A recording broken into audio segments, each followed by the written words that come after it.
Hello English learners, today we will learn about conditional sentences. Conditional sentences have two parts, the if clause and the main clause.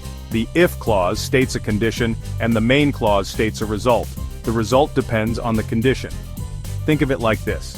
If this happens, then that happens.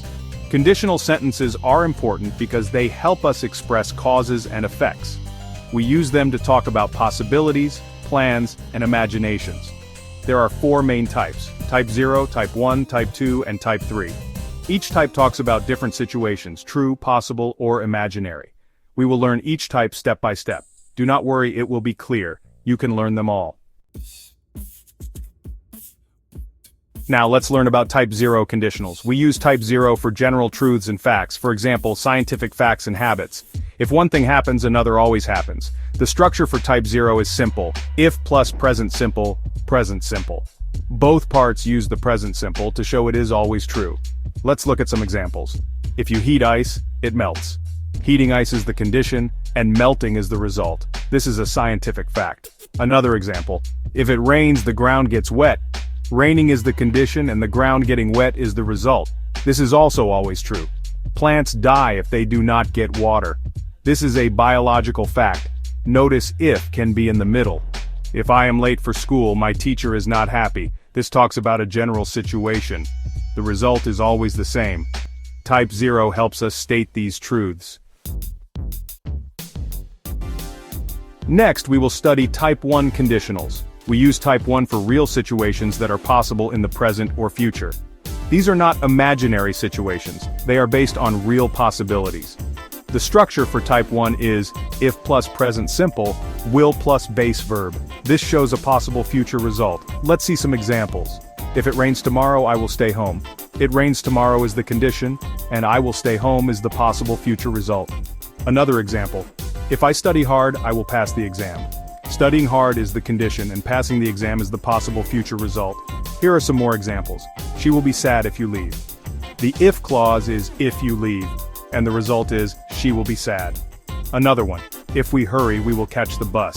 If we hurry is the condition, and we will catch the bus is the possible result. Type 1 conditionals talk about these real future chances. Now let's talk about type 2 conditionals. Type 2 is for unreal or imaginary situations. These situations are not true now, or they are not likely to happen in the future. We use type 2 to imagine things. It's like a dream or a wish. It can also be used to give advice. These are hypothetical situations. The structure for type 2 is if plus past simple, would plus base verb. For to be in the if clause, we often use were for all persons. Let's look at some examples. If I had $1 million, I would buy a big house. If I had $1 million is the imaginary condition, and I would buy a big house is the imagined result. Another example, if I were you, I would study more. If I were you is the condition, and I would study more is advice based on this unreal idea. Here are more examples. He would travel if he had more time. The condition is if he had more time, and the imagined result is he would travel. Another one. If animals could talk, it would be amazing. If animals could talk is the condition, and it would be amazing is the imagined consequence. Type 2 helps us explore these what-if ideas. Finally, let's learn type 3 conditionals. Type 3 is about the past. It talks about past situations that did not happen. The condition was not met in the past, so the result also did not happen. We use type 3 to imagine a different past. Often it expresses regret or considers how things could have been different. The structure for type 3 is if plus past perfect would have plus past participle. Let's see some examples.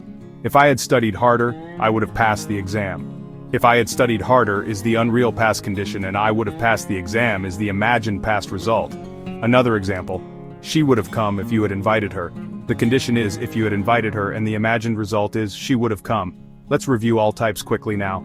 Type 0, for general truths. Structure, if present simple, present simple. Type 1, for real future possibilities. Structure, if present simple, will plus verb. Type 2, for unreal present or future.